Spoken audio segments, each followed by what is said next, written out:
Obviously, we made a lot of statements about what the team and potential team could be tomorrow. Always a lot of interest when we have so many players out and you got an Origin game coming up and how things will work and all that sort of stuff. And look, what I've sort of been doing is coming up with 3 scenarios because I actually, in thinking about it, there is a big chance that there could be some changes that I don't sort of expect or suspect. So what I've tried to do is sort of look at, the 17, the way it's been picked, and what are the possible scenarios and why. And we'll get that out there because, look, so I went through a lot of it last night, so I provided the rationale. So if you haven't watched the podcast from last night, you'll see the rationale behind bringing like Luke Smith or Jonathan Sewer into the centre position because they've been playing right centre and right edge all for a lot of the season. Blake Wilson obviously just goes to that right wing, that's his, and I don't believe there'll be a scenario where they bring Montoya or change Tracy or Taff around or bring Burton into the centres. I don't think any of that's going to happen, but it could. And if it does happen, those who think about why that would be good, they would know in their minds for that. Look, I just think they've got to keep as much stability as they can. Now, Blake Taff named at centre. That's something that I basically said I'd give up podcasting if it does happen, but I've been really thinking about it. And whilst it's definitely not something that I would consider, I'm obviously not in the, have no qualifications as a NRL coach and would never claim to. So I've tried to think about it, like put on another hat as to why that would work. And it comes down to Blake Taff's got a lot of experience. In seeing the trial match, which I made reference to in the podcast last night, we did see Taff's in defence has been a lot better when he's played in certain sort of positions. He's done some really good try-saving tackles and stuff like that, especially in Cup. He's also, we saw in the trial, he made a couple of really good stops on the line, which was impressive. So I think he would have, being in this system, he would have worked heavily on his defence. He has a lot of speed, we know that. And I think with the rain, so the fact the rain's going to be around will sort of bring the teams, the edges closer together. As we saw last week, there was no real tries for us on the edge. We did concede one, a couple of weird ones on the edge from Marky Mark, but that first try was really well worked. So I do think there is a big chance that if Blake Taff does play there, they're doing it because he's obviously improved on his defence. If that's he's improved on his defence regardless, so they'll be trusting him to make the right calls there and to do a good job. Obviously, being a fullback, he understands lines and stuff like that. So, and being someone who's communicating to all these people and where they need to be and where they need to fill the space and all that sort of stuff, he sort of has a good understanding of that because you can't be a fullback these days if you don't. And I think he is quite good on getting on the outside of teams. You've seen him chiming in from fullback. We saw against the Roosters last year in the wet off the scrum move, how he was able to chime in as the fullback and really get around their defence and score in the corner. He could do that from the centre position. There could be times where Taff will actually swap with Burton in the line. Well, actually, he's not on Burton's side, but forget about that one. May even at different times, wing and swap around with Wilson. There's all different sort of things they could do. But I really think he'd also be quite good at his ball playing ability to get the ball to Blake Wilson on the outside if we do go down that path. And 2 sort of more fleet-footed players. Mark mentioned last night he likes the idea of Taff at centre because of the speed that Blake Taff does possess, although frustratingly, I've never seen a player slip over more in my life than Blake Taff. He's just, he's like Speedy Gonzalez when he's trying to get going. The legs are going fast, but he's not going anywhere because he's slipping and sliding. But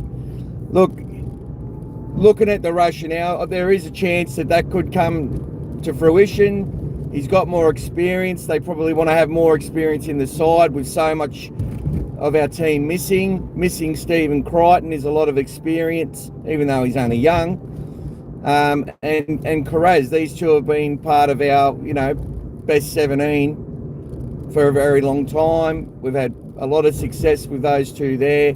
So having that experience as opposed to a rookie in Smith or Sewer means, they might just feel a little bit better across the whole side. And, and if he comes in at centre and we pull it off, it's just been a great move by the coach. And as I said, whilst it's not something that I would have sort of gone with, I have preached a lot about the ability of this coach to transition players into different roles, and playing on both sides of the field and all that sort of stuff, and not pigeonholing players into one role has been a real feature of what this club has done. And this could be another example of that. So Blake Taff playing at centre, I'm definitely going to keep podcasting whilst I feel there's a need to do it. And while I feel like great from doing it, it's been a really great experience sharing everything with everyone and learning from everyone. I'm doing this as I drive, so it might cut out a couple of times. It probably has already. So, yeah, Blake Taff could be a real possibility to actually go and start in the centres.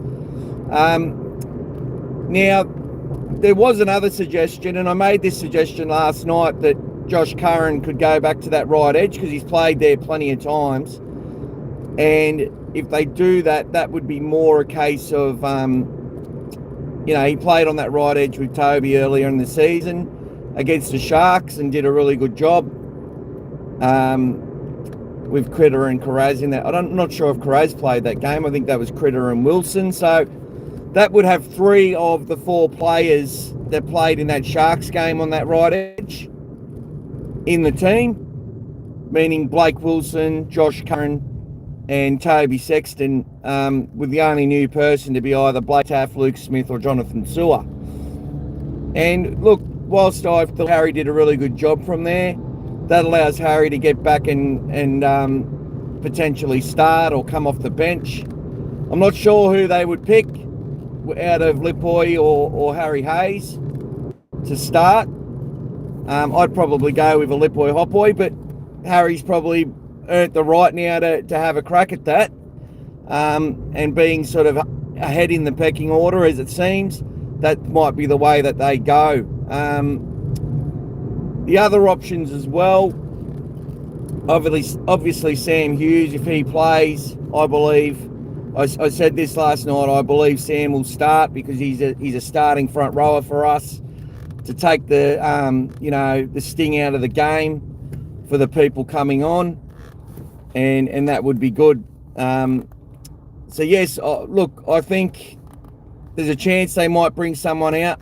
But when I looked at the New South Wales Cup side and I kept looking at that and the fact they've got to go to Auckland and all this sort of stuff, I think they'd be wanting to have a really good preparation, and they'd want to know pretty quickly who's part of that squad that's going across with the flag side to New Zealand.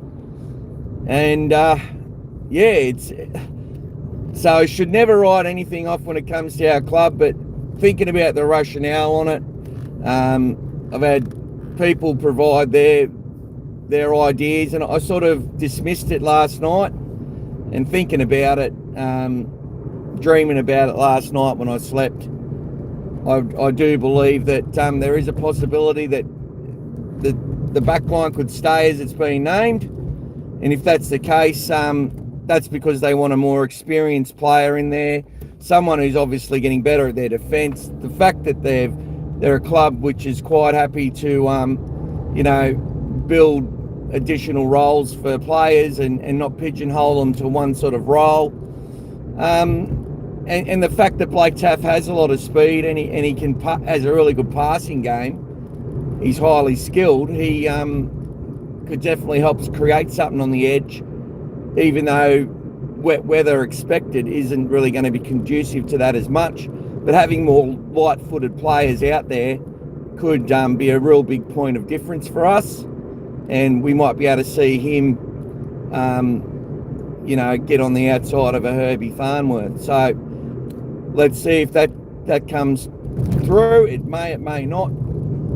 My first inkling was a Luke Smith or a Jonathan Sewer. Probably Jonathan Sewer I was actually hoping to see. But they're going to pick who they think is going to be best for the team. As I said, having that more experienced player who's played a grand final might suit them better. And without just putting him there and giving him the opportunity to shine in that role, rather than just chopping and changing the whole back line and, meaning that we're weakened across the park rather than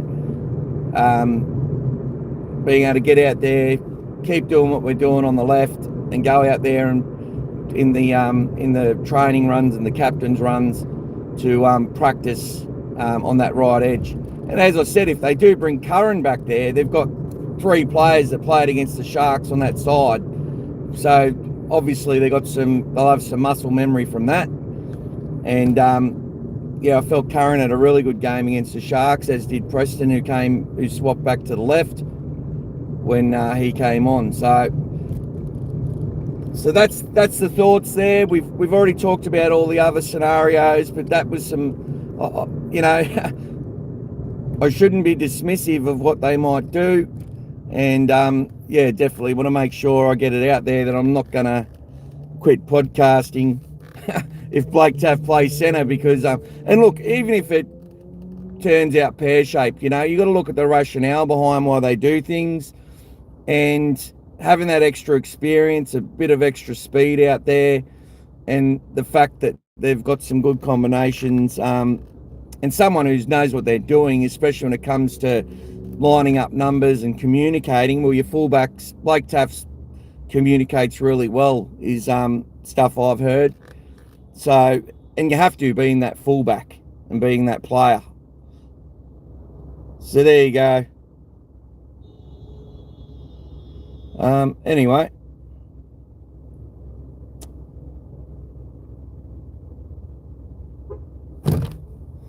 Yeah, I'm just reading some little comments coming through from people, which is interesting. But there you go. So that's a little bit there, guys. That's what's happening. This is the Bulldogs. They're playing the Dolphins tomorrow. And who knows what's in store for us. But the coach, they know what they're doing. And yeah, the last point is if Sam Hughes has been ruled out, which will be known today, I'm pretty sure. Expect Jack Underhill to form part of that squad and make his debut in NRL, which would be absolutely fantastic to see as well. So there you go, guys. Let us know your thoughts, but I thought I'd get that out there. And I might do something later as well, based on how we could win this game against the Dolphins. But we will see. I've got a really long day at work, which is why I jumped on now on the way to work. And hopefully that made sense. All right, have a good day, everyone. Take care and go the Dogs. When I learn how to turn this off.